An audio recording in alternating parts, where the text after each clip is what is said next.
साथियों आज मैं आप लोगों के लिए लेकर आया हूँ हिंदी का मॉडल पेपर नंबर 8 जो कि आपके सिलेबस के अनुसार तैयार किया गया है। इसमें टोटल नंबर ऑफ क्वेश्चन 30 हैं।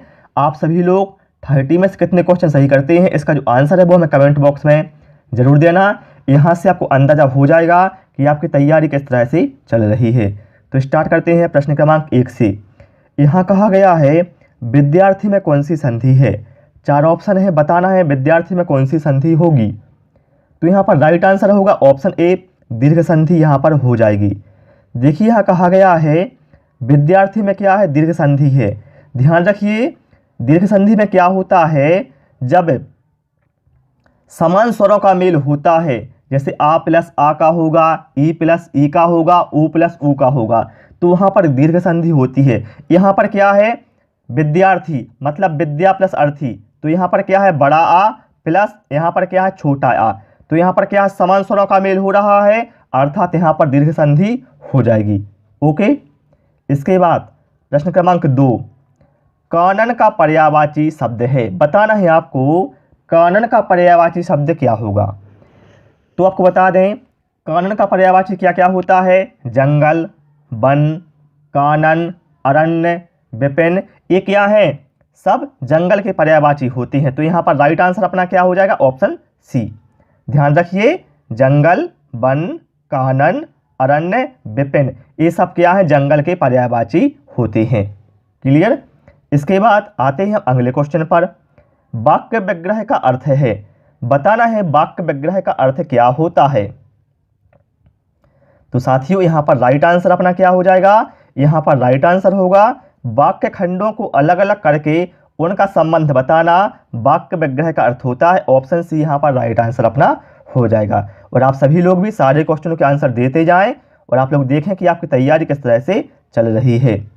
और वीडियो पसंद आ रहा है वीडियो को लाइक करें, दोस्तों के साथ भी इसे अधिक से अधिक जरूर शेयर करें ताकि वो भी इस वीडियो को देख सकें। यहाँ कहा गया है बिनु पग चलई सुनई बिनु काना, कर बिनु कर में करई विधि नाना। इस पंक्तियों में बताना है कौन सा अलंकार है। बहुत फेमस पंक्तियां हैं, कई बार एग्जाम में आ चुका है कि इसमें कौन सा अलंकार होगा। तो यहाँ पर जो अलंकार होगा वो होगा विभावना अलंकार। ऑप्शन ए यहाँ पर राइट आंसर होगा। आप सोचेंगे कैसे होगा, चलिए मैं आपको बताता हूँ। देखिए यहाँ कहा गया है इन जो पंक्तियों में क्या है, इन पंक्तियों में विभावना अलंकार है, क्योंकि जब कारण के अभाव में भी जब कार्य की सिद्धि का वर्णन होता है तो वहाँ विभावना अलंकार होता है। देखिए यहाँ क्या है बिनु पग क्या है, बिनु पग चलई सुनाऊं बिनु काना, मतलब बिना पैर के चलने, बिना कान के सुनने और बिना हाथ के कार्य करने की बात कही जा रही है। अर्थात क्या है, कारण के अभाव में भी कार्य की सिद्धि का यहाँ पर वर्णन हो रहा है। तो यहाँ पर जो अलंकार होगा साथियों वो होगा विभावना अलंकार। क्लियर। इसके बाद आते हैं हम प्रश्न क्रमांक 5 पर। सुई का तत्सम रूप क्या है। क्या है शब्द सुई। तो सुई का तत्सम रूप क्या होता है। तो सुई का तत्सम रूप होता है साथियों सूची, जो ऑप्शन बी में कहा गया है। ये बिल्कुल यहाँ पर राइट आंसर हो जाएगा। देखिए आपको कन्फ्यूज नहीं होना है, ठीक है। ऑप्शन डी में क्या है सूची, तो सूची नहीं, ध्यान रखिए चा में छोटी की मात्रा लगती है, ये होता है सुई का तत्सम रूप। और यहाँ पर कहा गया ऑप्शन सी में सलाई, ये भी कई बार एग्जाम में पूछा गया है। सलाई का तत्सम रूप होता है सलाका। क्या होता है, सलाका। इसके बाद आते हैं हम प्रश्न क्रमांक 6 पर। परिसीमन का विलोम है। बताना है आपको परिसीमन का विलोम क्या होगा। तो परिसीमन का विलोम होगा असीमन। क्या होगा, असीमन, जो ऑप्शन सी में कहा गया है ये बिल्कुल यहाँ पर राइट आंसर दिया हुआ है। इसके बाद प्रश्न क्रमांक 7, घूसर, सॉरी यहाँ घूसर नहीं है, यहाँ पर क्या है धूसर है, ये मिसप्रिंट है, यहाँ पर सुधार लीजिए आप लोग। धूसर का पर्याय क्या है, मतलब धूसर का पर्यायवाची यहाँ पर बताना है क्या है। तो धूसर का पर्यायवाची होगा गर्दभ। क्या होगा, गर्दभ। देखिए धूसर, गधा, बैसाख नंदन, ये सब क्या है धूसर के पर्यायवाची होते हैं, ठीक है। क्या, गर्दभ हो गया, गधा हो गया, धूसर हो गया, बैसाख नंदन हो गया, ये क्या है पर्यायवाची शब्द होते हैं। इसके बाद आते हैं हम प्रश्न क्रमांक 7-8 पर। यहाँ कहा गया है धूतों अर्थात जीवों द्वारा होने वाला दुख है, इस वाक्य के लिए एक शब्द क्या होगा?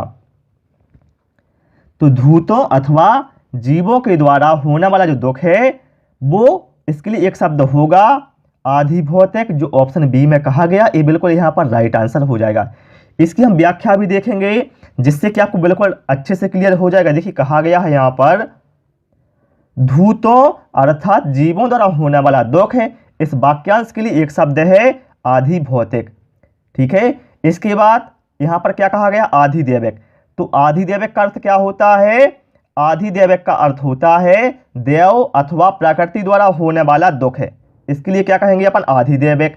और शरीर या देह के द्वारा होने वाले दुख को कहा जाएगा आधिदैहिक, और जो स्वयं के लिए घातक हो उसे कहा जाएगा आत्मघाती। मुझे उम्मीद है कोई चारों शब्द बिल्कुल अच्छे से क्लियर हो जाएंगे, हो गया होगा। ठीक है, इसके बाद आते हैं हम प्रश्न क्रमांक 9 पर। ऊँट की चोरी निहुरे निहुरे, इसका क्या अर्थ होता है? आप लोगों ने सुना भी होगा, बहुत ही फेमस है। तो इसका जो अर्थ होता है, इसका अर्थ होता है बड़े काम छिपकर नहीं किए जा सकते। क्या है? बड़े काम छिपकर नहीं किए जा सकते। ऑप्शन बी यहाँ पर राइट आंसर अपना हो जाएगा। इसके बाद आते हैं हम प्रश्न क्रमांक 10 पर। पंकज में कौन सा समास है? पंकज बताना है आपको, पंकज में कौन सा समास है। देखिए जब क्या है, कोई भी पद प्रधान नहीं होता है और दोनों पद मिलकर किसी तीसरे को संकेत करता है तो वहां पर समास होता है बहुव्रीहि समास। यहां पर हम देखें क्या है शब्द पंकज, इसका अर्थ क्या होगा? पंक में जन्मा अर्थात कीचड़ में जन्मा, कीचड़ में जन्मा। इसका अर्थ क्या हुआ? कमल। मतलब ये क्या है? पंकज शब्द कमल की ओर संकेत कर रहा है कि कीचड़ में जन्मा जो है कमल। ठीक है, तो यहां पर राइट आंसर क्या? ऑप्शन डी, पंकज में बहुव्रीहि समास होगा। जैसे लंबोदर हो गया, अर्थात लंबा है उधर जिसका, तो वो कौन है? भगवान गणेश। तो वहां पर क्या है? बहुव्रीहि समास हो जाएगा। चक्र पाणी, चक्र है पानी में जिसके, अर्थात भगवान विष्णु, तो यहां पर क्या है? बहुव्रीहि समास हो जाएगा। आपको जब भी इस टाइप के वर्ड देखने को मिले तो वहां पर बहुव्रीहि समास होता है। ठीक है, इसके बाद आते हैं हम प्रश्न क्रमांक 11 पर। साथियों वीडियो पसंद आ रहा है, आपसे रिक्वेस्ट है वीडियो को लाइक अवश्य करें, दोस्तों के साथ भी इसे शेयर करते जाएं। कहा गया है अयोग बाह्य कहा जाता है, बताना है आपको अयोग बाह्य किसे कहा जाता है। तो भैया अयोग बाह्य कहा जाता है अनुस्वार। किसको कहा जाता है? अनुस्वार और विसर्ग को। ठीक है, अनुस्वार और विसर्ग को कहा जाता है अयोग बाह्य। ध्यान रखिए अम और अहा ये क्या है? अयोग बाह्य की श्रेणी में आते हैं। इसके बाद आते हैं हम अगले क्वेश्चन पर जो है अपना प्रश्न क्रमांक 12। चलिए इसका आंसर दीजिए आप लोग, क्या होगा? सभी लोग इसका आंसर दें। एक ओर अजगरहि लखी, एक ओर मृगराय, बिकल बटो ही बीच ही परियो मूर्छा खाए। बताना इस पंक्तियों में कौन सा रस है। तो यहाँ पर रस जो आंसर अपना वो होगा भयानक रस। क्या है? यहाँ पर भयानक रस अपना आंसर होगा। देखिए कहा गया है इन पंक्तियों में भयानक रस है। भयानक रस का स्थायी भाव होता है क्या? भय। और यहां कहा गया है जब किसी डरावनी स्थिति को देखकर भय जागृत होता है और उसके परिणाम स्वरूप रोंगटे खड़े हो जाए, ठीक है, या बेहोशी हो जाए या मूर्छा आ जाए, तो वहां पर भयानक रस होता है। ठीक है, इसके साथ ध्यान रखिए आप लोग, जो रौद्र रस है, रौद्र रस का स्थायी भाव क्या होता है? क्रोध है। बीज रस का स्थायी भाव क्या होता है? उत्साह है। करुण रस का स्थायी भाव क्या होता है? शोक। और भयानक रस का स्थायी भाव क्या होता है? भय। ये सारे आपको ध्यान रखने हैं, यहां से एग्जाम में क्वेश्चन आते हैं। इसके बाद आते हैं हम प्रश्न क्रमांक 13 पर। और देखिए मेरा मेन मकसद होता है मॉडल पेपर का कि आपको अंदाजा हो जाए कि तैयारी कैसे चल रही है और आपको सारे टॉपिक क्लियर हो जाएंगे इसमें से। ठीक है, रस भी होगा। हम इसमें आपके सिलेबस के अनुसार सारे क्वेश्चन इंक्लूड करते हैं जो कि आपके सिलेबस में दिया हुआ है। यहां पर कहा गया है से विभक्ति निम्न में से किस कारक के लिए प्रयुक्त होती है। विभक्ति चिन्ह क्या है? से बताना है किसके लिए प्रयुक्त होता है। तो से होता है भैया किसके लिए? कर्ण के लिए, कर्ण कारक के लिए होता है से विभक्ति प्रयुक्त होती है, जो ऑप्शन डी में दिया है ये बिल्कुल यहां पर राइट आंसर हो जाएगा। ठीक है, वो आप याद कर लेना, कर्ता ने कर्म को, ठीक है, जिससे कि आपको सारी विभक्ति याद हो जाती है। संप्रदान के लिए क्या होता है? संप्रदान के लिए होता है के लिए। ठीक है, ये सारी विभक्ति आपको याद होनी चाहिए। इसके बाद आते हैं हम अगले क्वेश्चन पर, जो है प्रश्न क्रमांक 14। कहा गया है उसने नहाकर भोजन किया। इस वाक्य में नहाकर निम्नांकित में से किस क्रिया का उदाहरण है? क्या है? उसने नहाकर भोजन किया। तो यहाँ पर शब्द आया है नहाकर। ये नहाकर बताना कौन सी क्रिया है? तो यहाँ पर जो नहाकर है यह पूर्वकालिक क्रिया है। क्या है? यहाँ पर पूर्वकालिक क्रिया होगी। क्यों होगी? देखिए, इसको समझ लीजिए। जब कर्ता एक क्रिया को समाप्त करके तत्काल दूसरी क्रिया प्रारंभ करता है तो पहली क्रिया को पूर्णकालिक क्रिया कहते हैं। देखिए यहाँ क्या हुआ है, उसने नहाकर भोजन किया, मतलब उसने नहा लिया पहले, उसके बाद क्या है? भोजन किया। तो पहले की क्रिया क्या है? नहाना। ये पहली क्रिया है नहाना, और दूसरी क्रिया क्या हो गई? भोजन। ठीक है, नहाने के बाद भोजन किया। तो जो पहले वाली क्रिया है इसे कहा जाएगा पूर्वकालिक क्रिया। ठीक है, इसके बाद आते हैं हम अगले क्वेश्चन पर। कहा गया है यहां पर निम्नलिखित में से वाचन शिक्षण की विधि नहीं है। बताना इन 4 विधियों में से कौन सी वाचन शिक्षण की विधि नहीं है। तो यहां पर राइट आंसर क्या है? राइट आंसर यहां पर होगा व्याख्या विधि। व्याख्या विधि क्या है? वाचन शिक्षण की विधि नहीं है, बल्कि जो व्याख्या विधि है ये क्या है? ये उच्च कक्षा में शिक्षण की विधि होती है व्याख्या विधि, लेकिन ये वाचन शिक्षण की विधि नहीं होती है। इसके बाद प्रश्न क्रमांक 16। निम्नलिखित में से अभिव्यक्त्यात्मक उद्देश्य है। बताना है आपको अभिव्यक्त्यात्मक उद्देश्य है। तो अभिव्यक्त्यात्मक उद्देश्य होता है स्वानुभूत विचारों और भावों को अभिव्यक्त करना। जो ऑप्शन ए में कहा गया है ये बिल्कुल यहाँ पर राइट आंसर हो जाएगा। मुझे पता है आपको समझ में नहीं आया होगा, चलिए हम आपको बता देते हैं व्याख्या, जिससे कि आपको क्लियर हो जाए। यहाँ कहा गया है स्वानुभूत विचारों और भावों को अभिव्यक्त करना अभिव्यक्त्यात्मक का उद्देश्य होता है। देखिए इसमें क्या होता है, इसके अंतर्गत बालक को विभिन्न कार्य करने के लिए कहा जाता है, जैसे कहानी सुनाना, यात्रा इत्यादि का वर्णन करना, निबंध लिखना, संवाद लेखन इत्यादि। इन क्रियाओं द्वारा क्या है? बालक की अभिव्यक्तियों का पता चलता है। क्लियर? इसके बाद आते हैं हम अगले क्वेश्चन पर, जो है अपना प्रश्न क्रमांक 17। कहा गया है अंदर अंदर कड़ाही में गुड़ पगना, इसका क्या अर्थ होता है? तो इसके लिए अर्थ होता है गुप्त मंत्रणा होना। जो ऑप्शन बी में कहा गया है ये बिल्कुल यहाँ पर राइट आंसर हो जाएगा। इसके बाद कहा गया किस समास में कोई पद प्रधान नहीं होता। मैं आपको ये क्वेश्चन बता चुका हूँ, डेफिनेशन बताना है वह कौन सा समास है जिसमें कोई भी पद प्रधान नहीं होता। तो साथियों वो है बहुव्रीहि समास। इसमें क्या होता है?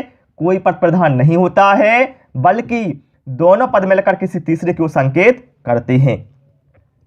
ठीक है, और बात रही तत्पुरुष समास की, अव्ययी भाव और द्विगु समास की। देखिए यहाँ कहा गया है अव्ययी भाव समास में क्या होता है? पूर्व पद प्रधान होता है। तत्पुरुष समास में क्या है? अंतिम पद प्रधान होता है। ठीक है, और द्वंद्व में क्या है? दोनों पद प्रधान होती हैं द्वंद्व में। ठीक है, इसके बाद आते हैं हम अगले क्वेश्चन पर। कहा गया है स्वर किसका भेद है। सभी लोग इसका आंसर कमेंट जरूर करें। इजी क्वेश्चन है, लेकिन तरीका इसका जो है उससे क्या क्वेश्चन थोड़ी हार्ड हो गया है। बताना है स्वर किसका भेद है। सभी लोग इसका आंसर बिना देखे कमेंट करना किसका आंसर क्या होना चाहिए।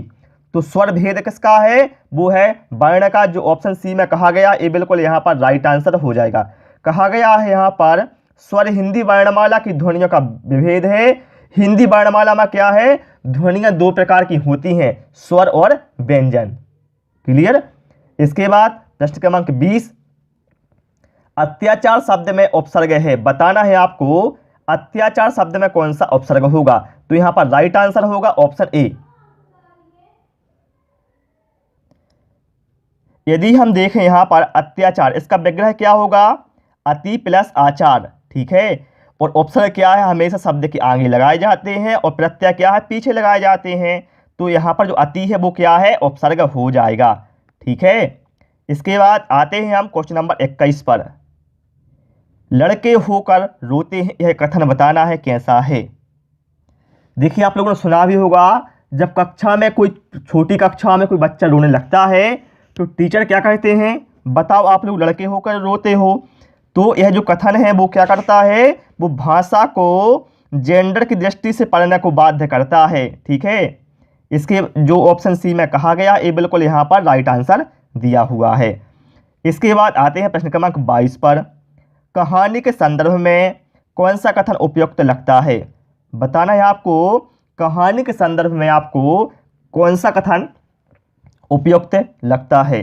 तो यहाँ पर राइट आंसर हो जाएगा ऑप्शन डी में कहा गया है कहानी में कथानक का होना अति आवश्यक है। बिल्कुल सही बात है, कहानी में क्या है, कथानक का होना आवश्यक है। इसके बाद प्रश्न क्रमांक 23 देख लेते हैं क्या कहा गया है। एक भाषा के अध्यापक को बच्चों में,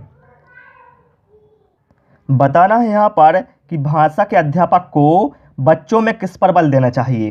तो भैया भाषा के अध्यापक को बच्चों में क्या है, विविध संदर्भों में भाषा प्रयोग की क्षमता पर विशेष बल देना चाहिए। जो ऑप्शन सी में कहा गया है ये बिल्कुल यहाँ पर राइट आंसर अपना हो जाएगा। ठीक है, इसके बाद आते हैं हम प्रश्न क्रमांक 24 पर। कहा गया है कविता का एक निश्चित अर्थ होता है जिसे सभी विद्यार्थियों को पढ़ना चाहिए। इस कथन के बारे में आप मानते हैं, बताना है यहाँ पर आप क्या मानते हैं। यहाँ पर कथन क्या दिया गया है, कविता का एक निश्चित अर्थ होता है जिसे सभी विद्यार्थियों को पढ़ना चाहिए। तो यहाँ पर राइट आंसर क्या हो जाएगा, कवि ने कविता एक अर्थ में लिखी हो जिसे हर विद्यार्थी को समझना चाहिए। जो ऑप्शन सी में कहा गया है ये बिल्कुल यहाँ पर राइट आंसर कहा गया है। ठीक है, इसके बाद प्रश्न क्रमांक 25। आप मानते हैं कि अलग अलग तरह की सामग्री पढ़ने के अवसर मिलने से, बताइए क्या होता है। यदि अलग अलग तरह की सामग्री पढ़ने के अवसर मिलते हैं तो इससे क्या होता है, तो इससे होता है भाषा को विविध संदर्भों में प्रयोग करने की क्षमता या समझ बनती है। ठीक है, जो ऑप्शन ए में कहा गया ये बिल्कुल यहाँ पर करेक्ट आंसर अपना हो जाएगा। यहाँ कहा गया है भाषाविदों का मानना है कि अलग अलग तरह की सामग्री पढ़ने के अवसर मिलने से भाषा को विविध संदर्भों में प्रयोग करने की समझ बढ़ती है।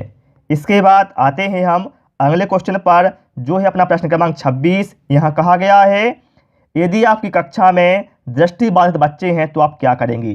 दृष्टिबाधित मतलब आँख से क्या है, वो विकलांग हैं। ठीक है, दृष्टिबाधित मतलब जो जिनकी दृष्टि बाधित है, तो आप क्या करेंगे, उन्हें पढ़ने के उपयुक्त साधन देंगे। जो ऑप्शन बी में कहा गया है ये बिल्कुल यहाँ पर करेक्ट आंसर अपना हो जाएगा। इसके बाद अगला है गांठ का पूरा, इस मुहावरे का अर्थ क्या है। बहुत ही फेमस मुहावरा है गांठ का पूरा, तो इसका अर्थ होता है धनी या मालदार। जो हमें ऑप्शन डी में कहा गया ये बिल्कुल यहाँ पर राइट आंसर हो जाएगा। इसके बाद प्रश्न क्रमांक 28। लक्ष्य का अनेक अर्थक शब्द हैं। शब्द क्या है, लक्ष्य। बताना है आपको लक्ष्य के कौन कौन से अर्थ होते हैं जो यहाँ पर 4 ऑप्शन में दिए हुए हैं। तो देखिए लक्ष्य का अर्थ होता है उद्देश्य भी होता है और निशाना भी होता है। जो ऑप्शन ए में कहा गया ये बिल्कुल यहाँ पर राइट आंसर अपना दिया हुआ है ऑप्शन ए में। इसके बाद अगला है सुधा का अनेक अर्थक शब्द है। शब्द क्या है, सुधा। तो सुधा का अर्थ क्या होता है, सुधा का अर्थ पानी भी होता है और अमृत भी होता है। जो ऑप्शन बी में दिया है ये बिल्कुल यहाँ पर राइट आंसर अपना हो जाएगा। इसके बाद आते हैं प्रश्न क्रमांक 30 पर जो कि हमारे मॉडल पेपर का लास्ट क्वेश्चन है। और आप सभी लोग इस क्वेश्चन के बाद जितने भी क्वेश्चन आपने 30 में से किए हैं इसका जो आंसर है वो हमें कमेंट बॉक्स में अवश्य देना। कहा गया है आंख का अंधा नाम नयन सुख, इस लोकोक्ति का क्या अर्थ है। देखिए नाम क्या है, नाम रख दिया है नयन सुख, लेकिन क्या है वास्तव में वो आंख से अंधा है। तो यहाँ पर क्या है, इसका अर्थ हुआ गुण के विरुद्ध नाम का होना। ठीक है, जो ऑप्शन ए में कहा गया ये बिल्कुल यहाँ पर राइट आंसर हो जाएगा। तो डियर साथियों आज मैंने आपको मॉडल पेपर नंबर 8 हिंदी का करवा दिया है। मुझे उम्मीद है आपको वीडियो पसंद आया होगा। यदि साथियों वीडियो पसंद आया हो आपसे रिक्वेस्ट है वीडियो को लाइक करें, दोस्तों के साथ शेयर करें और आपने 30 में से जितने क्वेश्चन भी सही किए हैं इसका जो आंसर है वो हमें कमेंट बॉक्स में अवश्य दें। Thanks for watching this video.